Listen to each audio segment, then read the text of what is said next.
नमस्कार, स्वागत है आप सभी का BIV स्टूडियो इंफोटेनमेंट कार्यक्रम में।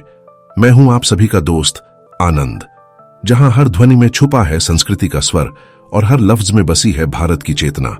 यहां हर प्रस्तुति यहां होती है कुछ नई, कुछ खास, एकदम दमदार। यहां कहानियां सिर्फ सुनाई नहीं जाती, महसूस की जाती है। यहां कविता सिर्फ कागज पर नहीं गूंजती, बल्कि दिलों में धड़कती है। यहां हर विचार, हर रचना, हर अभिव्यक्ति बनती है एक नया प्रकाश। बाल मन की कल्पनाएं हो या जीवन की सच्चाइयां, प्रेम की कोमलता हो या सत्य की कठोरता, इतिहास से वर्तमान तक का पूरा सफर कलम के सौदागरों के साथ। और जानेंगे देश दुनिया के उन खास लेखकों की रचना को जिन्होंने बदल दी मनोरंजन की दुनिया की तस्वीर। तो चलिए खोलते हैं मनोरंजन का पिटारा और सुनते हैं कुछ खास। तो आइए साहित्य और मनोरंजन की इस अद्भुत यात्रा में हमारे साथ चलिए, सिर्फ और सिर्फ BIV studio infotainment YouTube channel पर। तो आज हम लाए हैं आपके लिए लेखक आचार्य चतुरसेन शास्त्री द्वारा लिखित कहानी खूनी। तो सबसे पहले सुनेंगे लेखक आचार्य चतुरसेन शास्त्री द्वारा लिखित कहानी खूनी का सारांश, और फिर होगा कहानी का विस्तार। तो आइए सुनते हैं लेखक आचार्य चतुरसेन शास्त्री द्वारा लिखित कहानी खूनी का सारांश। कहानी खूनी, लेखक आचार्य चतुरसेन शास्त्री। प्रस्तुत है कहानी का सारांश।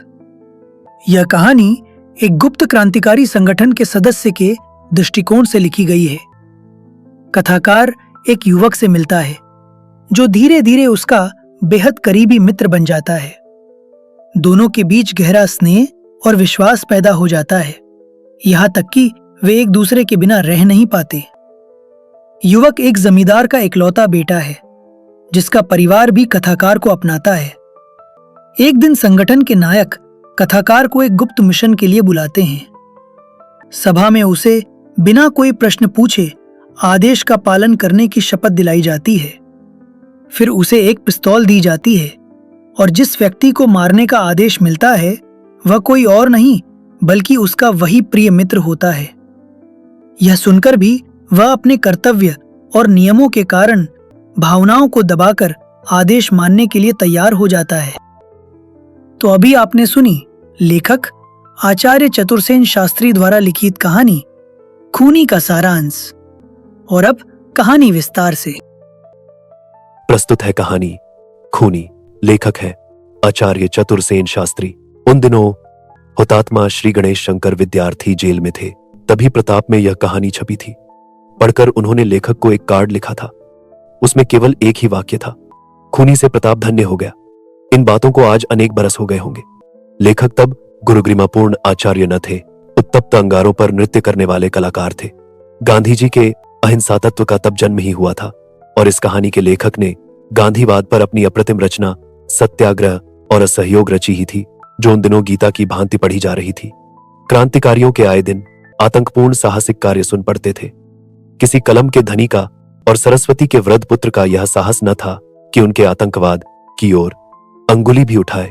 तभी आचार्य ने शुद्ध अहिंसा की राजनीति का एक प्रभावशाली रेखा चित्र इस कहानी में चित्रित किया था। उसका नाम मत पूछिए। आज 10 वर्ष से उस नाम को हृदय से और उस सूरत को आंखों से दूर करने को पागल हुआ फिरता हूं, पर वह नाम और वह सूरत सदा मेरे साथ है। मैं डरता हूं, वह निडर है। मैं रोता हूं, वह हंसता है। मैं मर जाऊंगा, वह अमर है। मेरी उसकी कभी की जान पहचान न थी। दिल्ली में हमारी गुप्त सभा थी। सब दल के आदमी आए थे, वह भी आया था। मेरा उसकी ओर कुछ ध्यान न था। वह मेरे पास ही खड़ा एक कुत्ते के पिल्ले से किलोल कर रहा था। हमारे दल के नायक ने मेरे पास आकर सहज गंभीर स्वर में धीरे से कहा, इस युवक को अच्छी तरह पहचान लो, इससे तुम्हारा काम पड़ेगा। नायक चले गए और मैं युवक की ओर झुका। मैंने समझा शायद नायक हम दोनों को कोई एक काम सुपुर्द करेगा। मैंने उससे हंसकर कहा, कैसा प्यारा जानवर है। युवक ने कच्चे दूध के समान स्वच्छ आंखें मेरे मुख पर डालकर कहा, काश मैं इसका सहोदर भाई होता। मैं ठट्ठा कर हंस पड़ा। वह मुस्कुरा कर रह गया। कुछ बातें हुई। उसी दिन वह मेरा मित्र बन गया। दिन पर दिन व्यतीत हुए। अछूते प्यार की धाराएं दोनों हृदयों में उमड़कर एक धार हो गईं। सरल अकपट व्यवहार पर दोनों मुग्ध हो गए। वह मुझे अपने गांव में ले गया। किसी तरह न माना। गांव के एक किनारे स्वच्छ अट्टालिका थी। वह गांव के जमींदार का बेटा था, इकलौता बेटा था, हृदय और सूरत का एक सा। उसकी मां ने 2 दिन में ही मुझे बेटा कहना शुरू कर दिया। अपने होश के दिनों में मैंने वहां 7 दिन माता का स्नेह पाया, फिर चला आया। अब तो बिना उसके मन न लगता था। दोनों के प्राण दोनों में अटक रहे थे। एक दिन उन्मत्त प्रेम के आवेश में उसने कहा था, किसी अघट घटना से जो हम दोनों में से एक स्त्री बन जाए तो मैं तो तुमसे ब्याह ही कर लूं। नायक से कई बार पूछा, क्यों तुमने मुझे उससे मित्रता करने को कहा था? वह सदा यही कहते, समय पर जानोगे।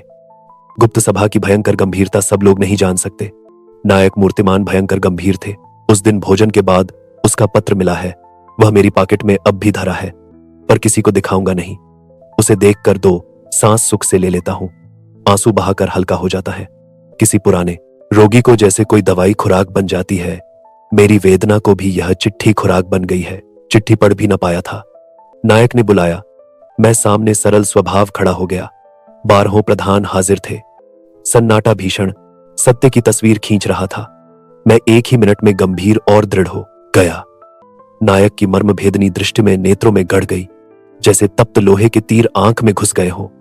मैं पलक मारना भूल गया, मानो नेत्र में आग लग गई हो। 5 मिनट बीत गए। नायक ने गंभीर वाणी से कहा, सावधान, क्या तुम तैयार हो? मैं सचमुच तैयार था। मैं चौंका नहीं। आखिर मैं उसी सभा का परीक्षार्थी सभ्य था। मैंने नियमानुसार सिर झुका दिया। गीता की रक्तवर्ण रेशमी पोथी धीरे से मेज पर रख दी गई। नियम पूर्वक मैंने दोनों हाथों से उठाकर उसे सिर पर चढ़ा ली।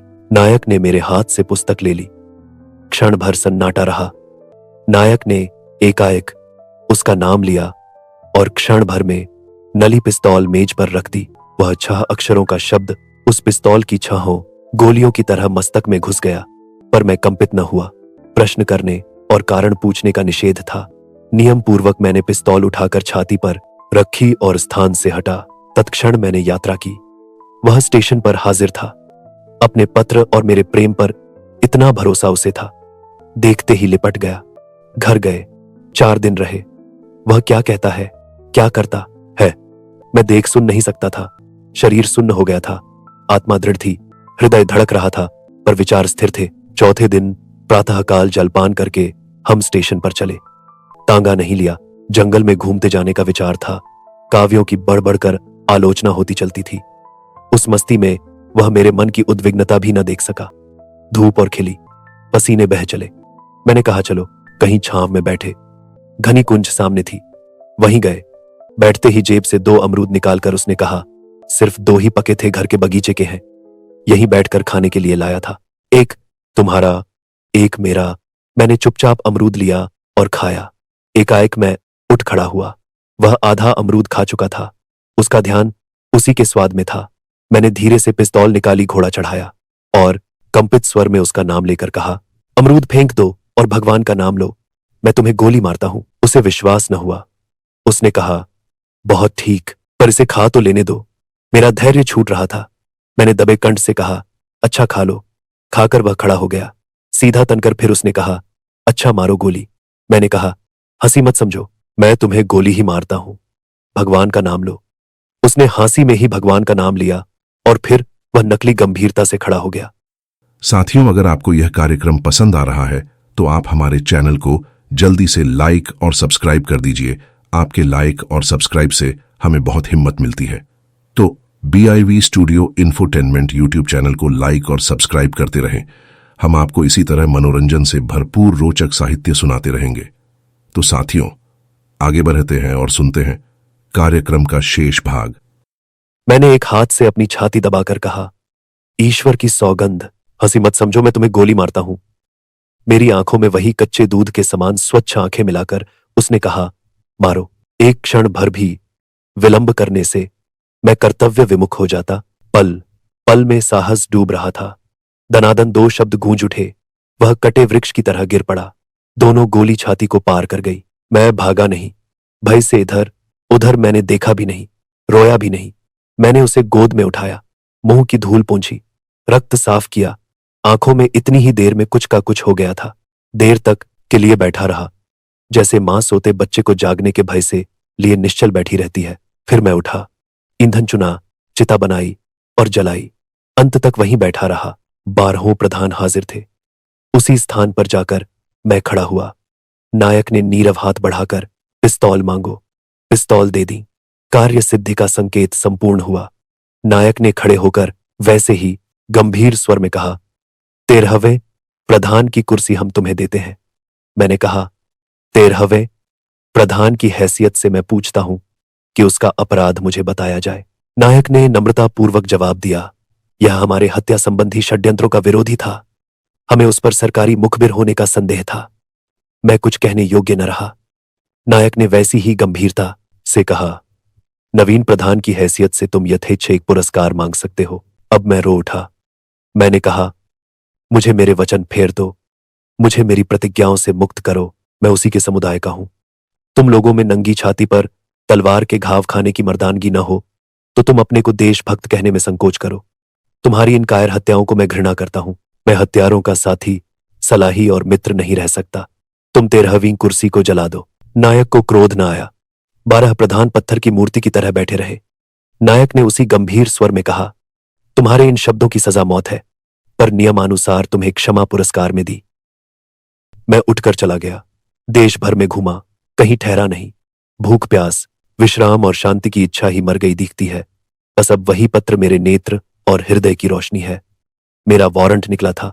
मन में आई फांसी पर जा चढ़ूं। फिर सोचा, मरते ही उस सज्जन को भूल जाऊंगा। मरने में अब क्या स्वाद है, जीना ही चाहता हूं। किसी तरह सदा जीते रहने की लालसा मन में बसी है। जीते जी ही मैं उसे देख और याद रख सकता हूं। दोस्तों, कैसा लगा आपको हमारा यह मनोरंजन से भरपूर कार्यक्रम? कमेंट करके हमें जरूर बताएं। और हां, अगर कोई खास कविता, कहानी, जीवन परिचय, उपन्यास आदि आपको सुनना है तो हमें कमेंट करके बताएं। हम आप तक पहुंचाएंगे आपकी पसंद का मनोरंजन से भरपूर कार्यक्रम, सिर्फ और सिर्फ BIV studio infotainment YouTube channel पर। आप सबके सहयोग के लिए बहुत बहुत आभार। नमस्कार।